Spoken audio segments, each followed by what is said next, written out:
My husband Nate and I, both 50, have been married for 24 years and have twin sons, 22. He got into an awful car accident a couple of months ago, and though he wasn't seriously injured, he was shaken. He now often talks about how life is fleeting and we should make sure to be prepared. Nate has two siblings, an older brother and a sister, Tina, 33. Tina is actually Nate's biological daughter. He had her in high school and his parents adopted her from birth. Her mom was never in the picture. The family all knows about this, including Tina herself. Tina and my family were cordial but not close. Nate's parents passed within a year of each other almost a decade ago. They split all they had 3 ways for their 3 kids. 5 years ago, Nate's older brother decided to join a monastery. He left behind all his worldly possessions to Tina and my sons, though my sons mostly got things of sentimental value while Tina got things of more monetary value. I think my in-laws were all within their rights to handle their money as they saw fit. My problem is Nate. Yesterday, Nate told me he had a rough idea of how he would like his possessions taken care of. He would like to split all he has 3 ways, Tina and our 2 sons. We don't have a lot, but Nate has his parents' inheritance and he would like to give that to all his children equally. I asked him how this was fair. His parents adopted Tina and already received her inheritance as their daughter. If his parents gave him and his brother half and half, I would understand why he felt the need to provide Tina with something. As it is, Tina already took from his share of the inheritance. Moreover, his brother also gave her money and valuables worth more than our sons received. Tina is also a dentist. She's in no way in need of financial help. Nate said at the end of the day, Tina is his biological daughter and it's only right that he left her something.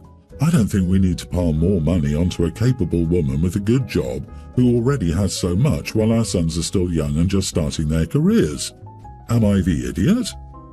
I think my in-laws were all within their right to handle their money as they saw fit. And why do you not think this exact thing about your husband? Regardless of how you think about her and what her relative situation is, she is his daughter. Having a husband who feels responsible for his life decisions is a good thing. I'm sorry, but you are the idiot. I don't think we need to pile more money onto a capable woman with a good job who already has so much, while our sons are still young and just starting their careers. It's noticeable that you keep saying Tina compared to our sons. Try saying his daughter. It amazes me how many think they are more entitled to an inheritance than others in the family.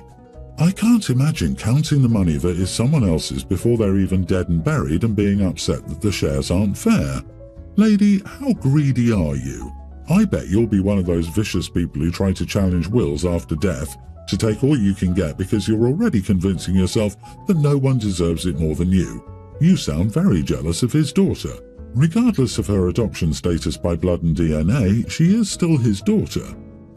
Not the idiot. I don't know why people say you are the idiot when you're so clearly not. From what you said, it sounds like what your husband is leaving his sons is largely what was left to him by his parents. Tina already inherited 1/3 of what your husband's parents left, so now, by leaving an equal portion of his stuff to Tina, he's just leaving more inheritance to her. This means Tina is getting an unfairly more considerable inheritance while she's older than your sons and has a well-paying and stable job. If I were you, I'd be angry. LOL. Is it unfair? Nate probably feels extremely guilty for abandoning Tina, and this is his way of attempting to make amends. At the end of the day, he can do what he wants with his money. What his parents left his daughter that they adopted has nothing to do with anything. Nobody is keeping score, except you apparently. What they left was their choice. What your brother-in-law left was his choice. And what your husband leaves of his parents' inheritance is his choice, not yours. And no, there is no universe where it's okay for your husband to disinherit his oldest child just because he was too young to parent her originally. You sound petty, and your argument doesn't hold salt. My wife and I have a daughter, 23, called Katie, who has a young toddler son named Jesse. Katie still lives at home with us, which isn't ideal, but we've had to make do with the situation. My wife has basically become a second mother to Jesse, and we've both been helping Katie out as much as possible, as Katie and the father are no longer together. He still does his part, but since Katie still lives with us, Jesse is with us most of the time. I would rather not have Katie still living with us, but she had nowhere else to go, so we couldn't kick her out with a child. My wife doesn't have as much of a problem with her living at home as I do, but the main thing that annoys me is that Katie spends her money on stupid things that she doesn't need instead of saving up for her own place. We've given her so much, and she basically just throws it back in our faces. Jessie is starting to walk around furniture and getting more adventurous, so Katie bought corner protectors, cabinet locks to put around the house, and baby gates. She came to me and asked if I could help her put them on stuff and put up the gates, but I told her that I didn't want to start putting all that around my house. She said we need them up to keep Jessie from hurting himself, but I reminded her that Jessie has a whole nursery that he can learn to walk in, so he doesn't need to be walking around the kitchen or living room or any other room, and it's her responsibility to make sure he doesn't injure himself. We got into an argument about it, and I told her she should be saving her money to get her own place, where she could do whatever she wanted, instead of buying more things to put in my house. She got pretty upset, but I think she got the message because she hasn't discussed putting them up since. My wife asked me why I wouldn't help her out, and I told her that if we start child-proofing our house, it would give Casey the impression that we're willing to accommodate her and Jessie for as long as she wants, and that she can live with us for God knows how long. I just don't want her thinking that she can live with us forever, because as much as I love her and Jessie, the sooner they move out the better, because it's a lot of extra work for my wife and I. You are the idiot. Is your grandbaby never coming back to your house after she moves out? Be a responsible adult while she does live with you and help protect your grandson instead of being a self-absorbed moron. You are risking the health of a defenseless kid. How you think you're somehow not in the wrong is a mystery. No matter if you feel she should or shouldn't be living there, you're risking that child getting seriously injured. Since you've clearly forgotten how easy it is for toddlers to hurt themselves, I'm going to assume you were as crap a father as you are a grandfather and had very little involvement with your own child when she was that age. Why do you hate your daughter? Why do you want to put your granddaughter at risk? This is a great way to get sued by your daughter if your grandchild gets hurt. I disagree. So your daughter has a child she couldn't afford without bothering to set up a family situation of her own.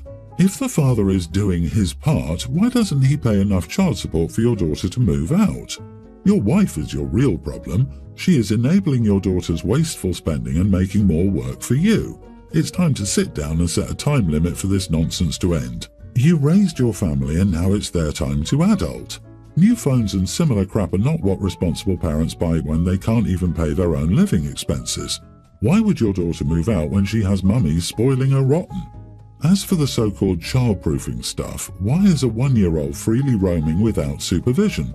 Playpens, gates, closed doors, and an attendant adult are called for, as well as moving anything dangerous up out of reach. It's false security to rely on devices like they have some magical properties. The sense of entitlement is strong in your daughter, abetted by your wife. You're outnumbered, but you're not wrong. Not the idiot. Daughter-proof your house. My 20 female aunt, 40s, Kate, is a self-proclaimed cool mum. We're talking about the wet pizza mum, but all the time. It never stops. She's obsessed with looking cool for her daughter's friends, who are older teens but actually pretty inappropriately. Many of Lucy's friends, my cousin, aren't allowed over anymore after Kate sang them that One Margarita song. Lucy confided in me that word gets around and people's parents don't want their kids to go to hers. Lucy and her younger brother are pretty jaded as a result and are cold to their mother, who cannot take the hint. She came over on Boxing Day and complained about her kids' social lives. She said they rarely see their friends anymore, and it's worrying her that maybe it's their rude attitudes. My mum gave me a rude look that said, "Say nothing," but I said, "Do you think it's maybe the fact that you try to embarrass them at every opportunity? They're cold because you've ruined their reputations by being the crazy cool mum." My mum told me to leave the room, and she and Kate went outside a few minutes later. After 20 minutes they left, and my mum wasn't happy with me. She told me to text Kate to apologise because she was very upset. Am I the idiot for telling her the truth? Not the idiot. That's not exactly appropriate for a teen. But having a 40-year-old introduce it, sheesh, wow, so unbelievably awkward. I'm second-hand cringing for those kids, and I'm surprised no one told her before. She's upset now, but she needed that. It's so easy also to quietly watch people spiralling down and do nothing about it just to keep the peace. You're a great cousin. Agree. The Margarita song is insanely inappropriate to sing to a group of minors, no matter the context. If my child came home and said an adult sang that song to them, they wouldn't be allowed back either. Were you direct? Yes. Was it the truth? Yes. Boy, someone needs to give her a reality check. Dear Lord, I thought they meant that Hey Margarita song, which is obnoxious as heck but innocuous. This woman needs therapy. Mom knows you're right and enables Kate. Ugh. I'm 36, and if my friend's mom sang that, I'd still be embarrassed. Do not apologise. She doesn't deserve one. On the other hand, the poor kids deserve one from her. I, 45 male, have been married to my wife, 42, for 13 years. I have a stepson, Alex, not real name, nearly adult, who I've raised ever since he was a toddler. We may not be blood related, but he calls me Dad. I raised him as my son. I am his dad, no questions asked. Now, I've never personally met his biological dad. Still, as far as I know, he basically completely abandoned his wife and kid. He gave all custody to my wife for God knows why, leaving my now wife homeless. Like I said, I haven't met him, but even though I don't know him personally, of course I had resentment towards him. How can someone leave his own wife and kid behind? But I know I have bias. Now, Alex's 18th birthday is coming up in a few weeks, and my wife posted something about it on social media. I left a comment on it, and I guess that's how the deadbeat was able to find my account. He messaged me asking to meet his son for his 18th birthday.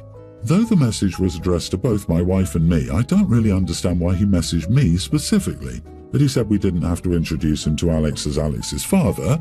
I think Alex knows I'm not his biological father. My wife is completely neutral in this decision and has left it up to me to decide. And honestly, I don't want him to meet Alex. I'm Alex's dad. That deadbeat represents absolutely nothing.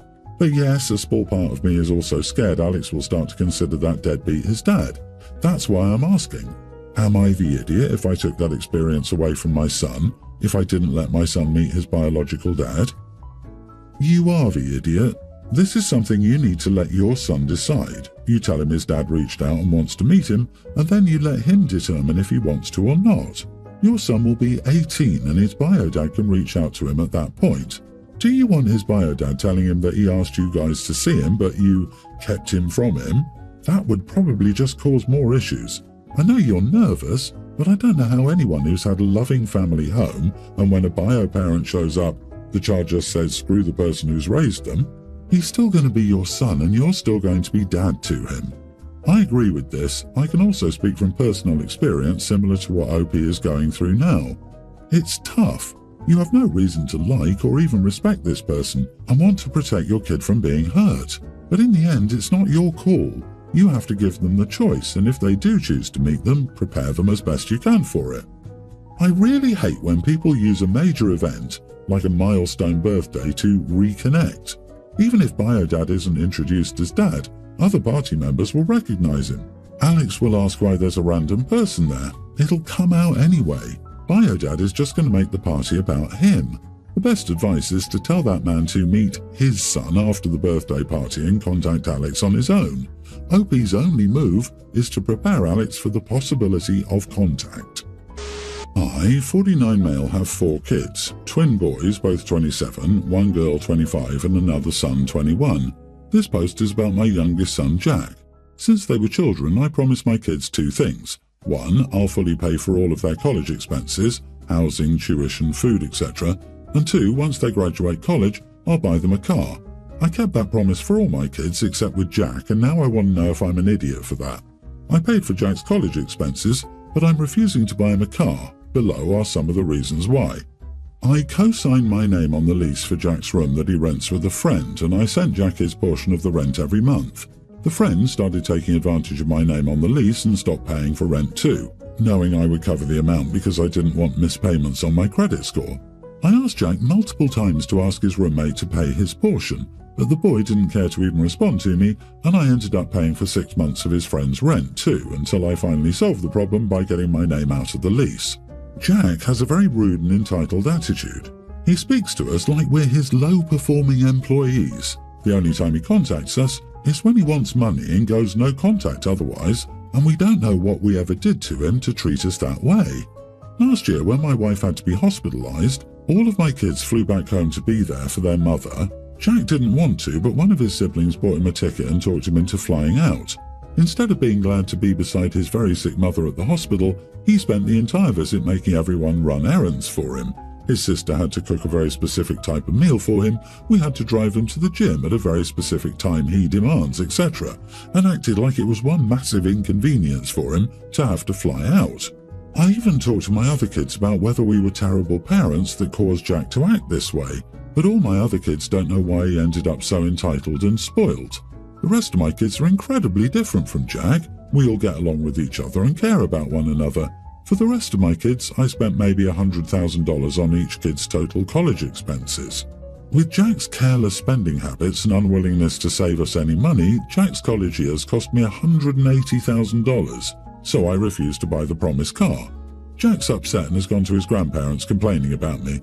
My mother-in-law already hates me and is now calling me an idiot, saying I'm playing favourites because I bought everyone a car and not Jack. So, am I the idiot? Not the idiot. If I were being petty, I'd buy a junker used car for him. If he wants to be so technical about holding you to a promise, well, that's his car. Tell him the rest of the budget was eaten up by the $80,000. Time for him to learn the consequences of his actions. This, or tell him you'll give him $5,000 to buy a used car. He needs to collect the 6 months of no rental payments from his roommate, or take him to small claims court if he wants a nicer car. Show him the bottom line of what was spent on each child, then ask why he thinks he deserves more than his siblings. Also, learn how to tell him no. This is something he should have been taught as a toddler. Mother-in-law can buy him a freaking car if she cares that much. You've done more for him than most parents ever dream of. He's rude, spoiled and entitled, and he doesn't deserve anything more from you. He's already getting so much handed to him and clearly doesn't appreciate it. Don't continue to give to anyone who doesn't appreciate the value and worth of the help. That boy needs a wake-up call before he continues the way he's going and messes up his life.